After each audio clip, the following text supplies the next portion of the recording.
ఆంధ్రప్రదేశ్ ముఖ్యమంత్రి కార్యాలయంలో deputy CM Pawan కళ్యాణ్తో హోంమంత్రి వంగలపూడి అనిత మర్యాదపూర్వకంగా భేటీ అయ్యారు. అనుచిత ఫేక్ సోషల్ మీడియా పోస్టులపై ప్రభుత్వం తీసుకుంటున్న చర్యలపై చర్చించారు. గత కొన్ని రోజులుగా రాష్ట్రంలో జరుగుతున్న పరిణామాలు, హోంశాఖ తీసుకుంటున్న చర్యలను పవన్ కళ్యాణ్కు అనిత వివరించారు. చిన్నారు, మహిళలపై జరుగుతున్న నేరాలపై ప్రత్యేక దృష్టి సారించాలని, ఆడబిడ్డలకు అన్యాయం చేసిన వారిని చట్ట ప్రకారం కఠినంగా శిక్షించేలా చర్యలు తీసుకోవాలని ఆదేశించినట్లు అనిత తెలిపారు. ప్రతిక్షణం శ్రమించే ప్రజా ప్రభుత్వం మన కూటమి ప్రభుత్వమని నేతలు చర్చించుకున్నారు. తాను ఫేక్ పోస్ట్ బాధితురాలినంటూ అనిత పవన్ కళ్యాణ్తో అన్నారు. తన కూతురును కన్నీరు చూసే తాను ఇటీవల కొన్ని వ్యాఖ్యలు చేశారని పవన్ ఈ సందర్భంగా తెలిపారు.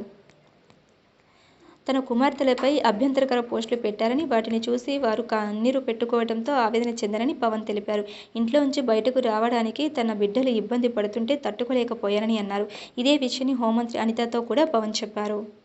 కాగా సోషల్ మీడియాలో ప్రభుత్వ వ్యతిరేక వ్యక్తులపై అనుచిత పోస్టులు, పోలీసుల రియాక్షన్పై పవన్ కళ్యాణ్ ఇటీవల అసహనం వ్యక్తం చేసిన విషయం తెలిసిందే. తాను హోంమంత్రి అయితే రాష్ట్రంలో పరిస్థితులు వేరేగా ఉంటాయని వ్యాఖ్యానించారు. పోలీసులు నేరస్తులపై వెంటనే చర్యలు తీసుకోవాలని అన్నారు. కొందరు పోలీసులు నిర్లక్ష్యంగా వ్యవహరిస్తున్నారని మండిపడ్డారు. ఈ క్రమంలోనే ముఖ్యమంత్రి చంద్రబాబు నాయుడు, డిప్యూటీ సీఎం పవన్ కళ్యాణ్, హోంమంత్రి వంగలపూడి అనిత భేటీ ప్రాధాన్యత సంతరించుకుంది. మరోవైపు సోషల్ మీడియా వ్యవహారం, పోలీసుల తీరుపై ముఖ్యమంత్రి చంద్రబాబు తీవ్రంగా స్పందించారు.